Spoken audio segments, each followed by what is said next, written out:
Hi, this is Ken Holmes at CertiKit with a quick summary of the main changes to the 27002 standard. Now, just to be clear, this is 27002, not 27001. So this is the guidance that really forms Annex A of the 27001 standard, and more on that later. So the first thing to note is that the title of the document has changed. It's no longer a code of practice, and there's an increased emphasis on the combination of information security, cybersecurity, and privacy. And this is a trend that you see throughout the document. In terms of the structure of the document, there are 8 clauses and 2 annexes, and it's really clauses 5 to 8 that contain the majority of the controls, organised into 4 new groups.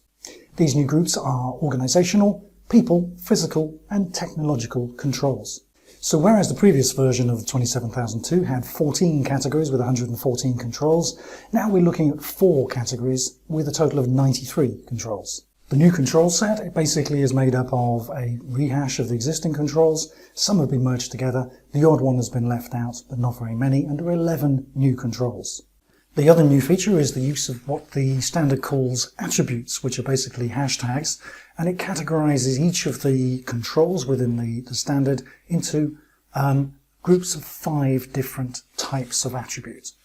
The types of attributes that the standard suggests are really just that, suggestions, and you can actually use your own attributes in order to categorize and group the different controls together.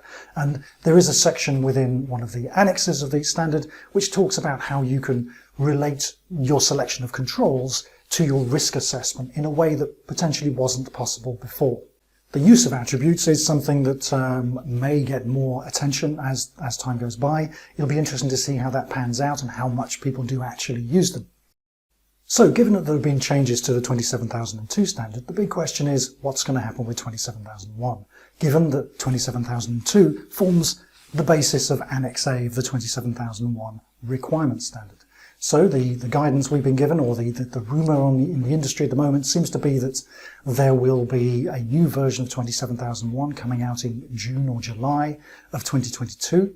And this will include some minor changes to the management system, but will also allow the selection of different sets of controls. So what I'm being told at the moment is you could then select the existing set of controls and base your controls around that set, or you could select the new set of controls. So those are the main points about the new 27002 standard. If you want more detail, then head over to our website at CertiKit.com, where we have a blog article which goes through basically what I've covered today, but with a bit more detail.